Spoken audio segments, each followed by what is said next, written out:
I always knew there was something off about this town. I tried telling people, but they wouldn't listen. Were they just too blind to see it? Or was there a bigger conspiracy at foot? I decided that I should be the one to shine a light on this secret. I, Orson Fiennes, was going to solve the curious case of the Californian city called Irvine. The title's a work in progress.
It all started on a rather curious day, the kind of day that fell after Hump Day, but before the day of the fries.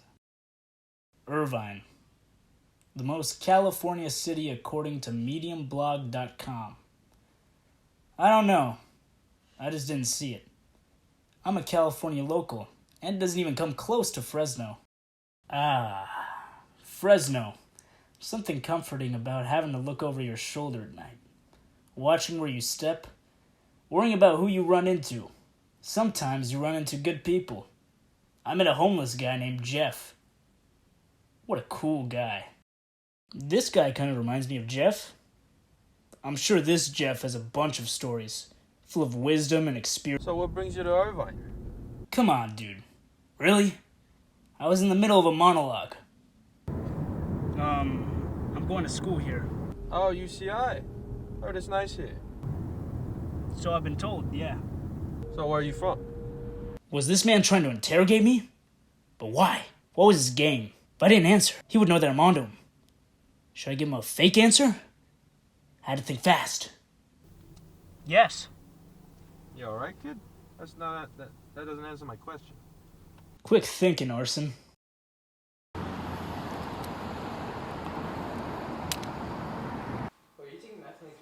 No, I dropped out, remember?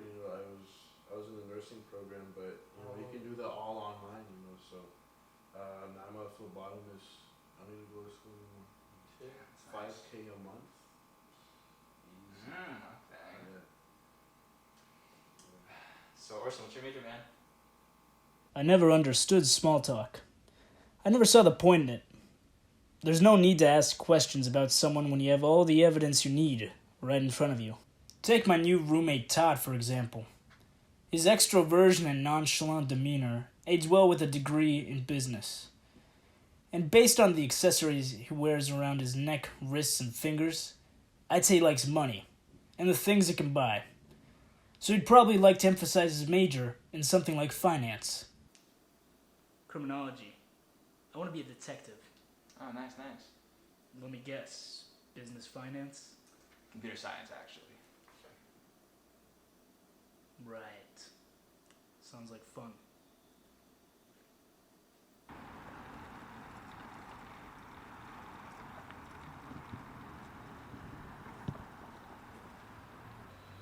What even is this place?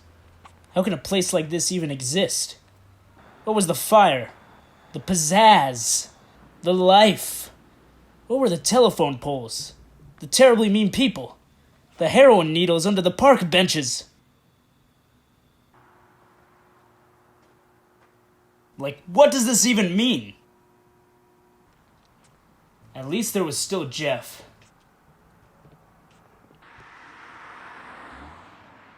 Jeff? Jeff? Jeff! They took him. They grabbed him up. What? Who did they take? Who's they? They took Jeff. Who's Jeff? Jeff, the homeless guy. God, I knew there was something off about this place. There's something bigger afoot. Okay, calm down. I'm sure he's fine. He probably just got up and left. No. You don't know Jeff like I do. Jeff wouldn't do that. Okay, well, if he didn't just pick up and leave, then the cops probably just took him. Quiet, Todd. I'm thinking. That's it. If Jeff didn't get up and leave on his own, that means the cops probably came and picked him up. I could have sworn I just said that. But why? The businesses probably thought he was bad for business, so they called the cops on him. Todd, please. I'm trying to figure this out. That's it. The local businesses probably had a problem with him, so they called the cops to get rid of him. I'm going to bed. I know what I must do. I would go to these local businesses and interrogate them to tell me where I could find Jeff. But before I do that, I'm gonna need my uniform.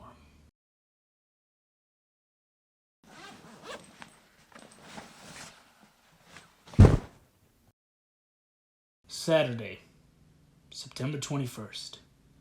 The streets are quiet and desolate. Sort of. As I approach the local business.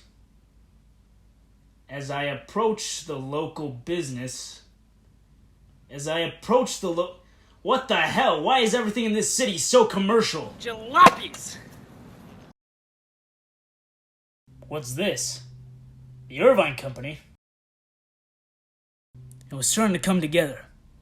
The Irvine Company was behind this. But why? What do they have against Jeff?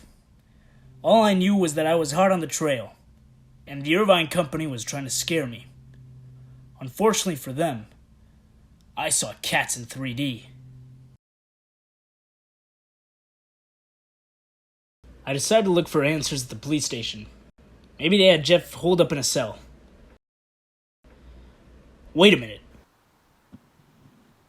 Is that Jeff? What was he doing just walking out like that? Did they let him go? Or did they brainwash him? These questions rang inside of my head like a bell in a head. He was leaving, so I did the only sensible thing a detective could do. I followed him home.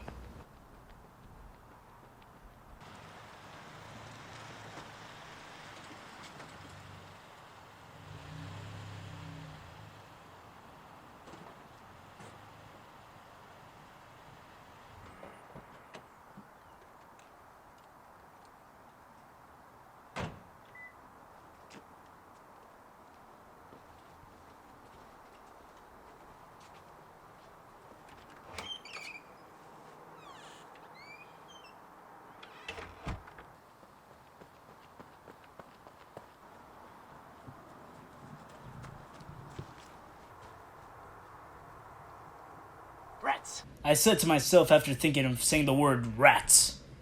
I decided to stake out the place for the night. Irvine might seem like a safe and boring place, but there was something bigger afoot. I could feel it. All the way up to my loins.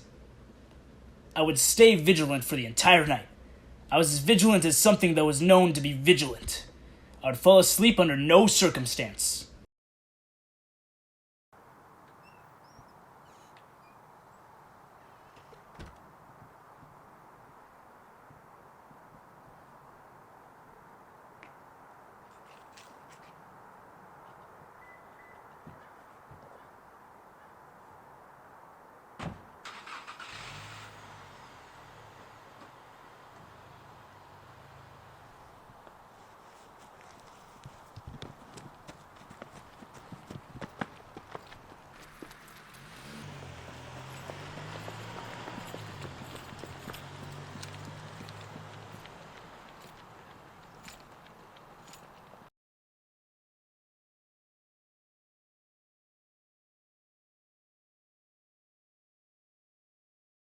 While I may have lost visual, I knew I wasn't far.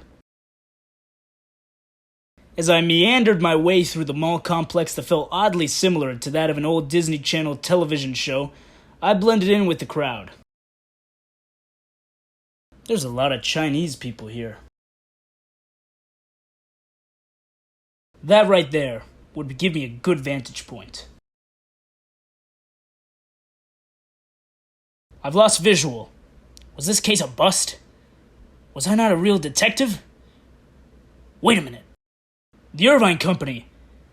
It all started to make sense. They control everything. It was almost as if they were the company for Irvine as a whole. With there still being many unanswered questions, there was only one place to turn to. The scene of the crime.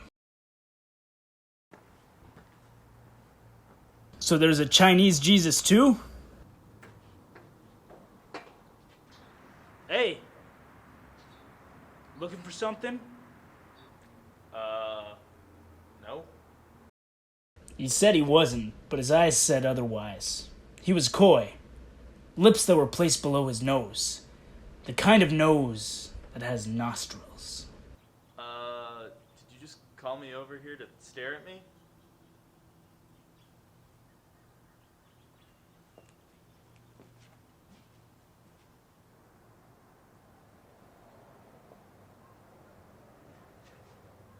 The way he left, it was clear that someone or something had really put the scare on him. But what? Why? I decided to do the only logical thing there was to do. I took to the sewers for answers.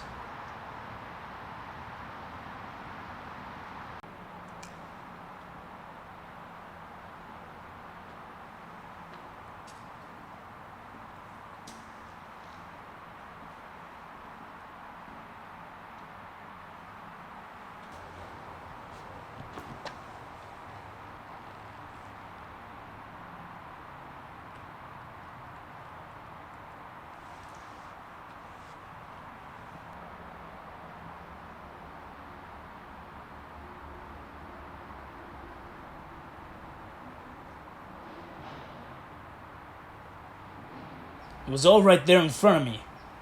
How could I have not seen it sooner? My mind was racing a mile an hour. I had to collect my thoughts.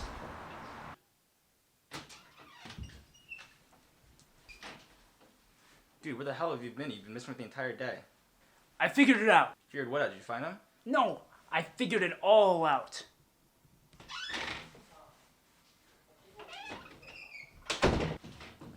So it all starts with this homeless guy, Jeff. He goes missing, indefinitely taken by the police, because he was bad for the local businesses. Right. I then go looking for answers, and I intended to find them at the local businesses. The thing is, there are no local businesses. It's just franchises, big corporations. Okay. I then go looking for him at the police station, and I found him. Only this time I see Jeff leaving, wearing normal clothes, living a normal life, in a normal home. Wait, do you have evidence that this is the same guy? I mean, it kind of looked like him. Sort of. Okay, wait, how did you find out where he was living? Oh, because I followed him. You did what? I later followed Jeff to the Irvine Spectrum, and it's where I made one of my first big revelations. The Irvine Company is the company for Irvine. Wow, that's really insightful. I started searching for clues. I went down deep. Okay. No, like I literally went underground. I went in the sewers. Come again? In the sewers where I was able to piece it all together. I found this hat. This is the hat I saw Jeff wearing when I first encountered him. And along the walls of the sewer, right next to it, there was a shrine to the Chinese Communist Party. Which leads me to my conclusion. There are no homeless people in Irvine because the Irvine Company pays off the law enforcement to get rid of them. Then, the Irvine Company brainwashes these homeless people and places them back into society as compliant residents of this city. What? Why, you may be asking? I'll tell you why. Irvine Company has to maintain an image. But to who? Chinese immigrants, that's who. You ever wonder why there's so many Chinese in Irvine? It's not just Chinese. Irvine has a thriving Asian population. We have Koreans, Vietnamese, Japanese. It's because the Chinese Communist Party, they pay off the Irvine company to maintain a favorable image for immigrants. Think about it. I'm really trying to. I mean, why do you think the city's so organized? Franchise restaurants on every corner. Chinese religious buildings on every other. I mean, look at the one down the road. I swear that was a Korean church. It's all connected, you see. But I ask myself, who's to blame for all of this? Can't just be one faceless entity like Irvine Company. No. The man behind all this, one man, is none other than UCI's own Chancellor, Howard Gilman. A majority of the immigrants who come to Irvine attend UCI before taking residency. And with Gilman at the top, he's the one who makes the largest profit from all that. Dude, you have lost your damn mind.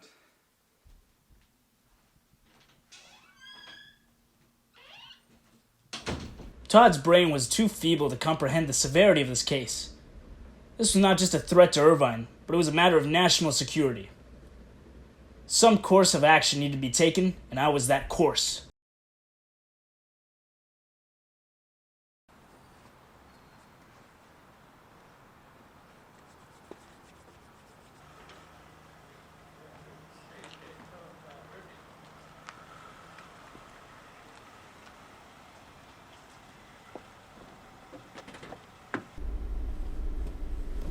Hey, it's the funny man. So where to, funny man? Chancellor's house. What's there? Answers. So what kind of answers you looking for? Important ones. Yeah, I just noticed that piece on you. I just was wondering why you needed a Nerf gun to go to the Chancellor. Chancellor's got to explain to me why this city is the way it is. Why it's so planned and organized. Well, as for why it's so organized, Irvine's a planned community. Cops don't really want a bunch of homeless people running around, so they send them over to Santa Ana. So you're telling me the Irvine Company doesn't brainwash these homeless people to make them reform members of society? Sorry to say. Well then, why are there so many Chinese people? Well, there's more than just Chinese people here. Those universities are super competitive, so whoever can afford it, go to UCI for their education. So the Chinese Communist Party isn't sending in spies onto American soil? You're one funny kid, you know that? No, they are not from whatever the hell you were saying. If anything, they're trying to get away from China. It was all starting to make sense. There was no bigger conspiracy afoot. I was so deluded with my fantastical desire to be a real detective that I fabricated a whole story of how the Chancellor was some maniacal maniac. Well, we're here. Actually, you know what? I'm feeling pretty tired. I think I want to go home. Okay.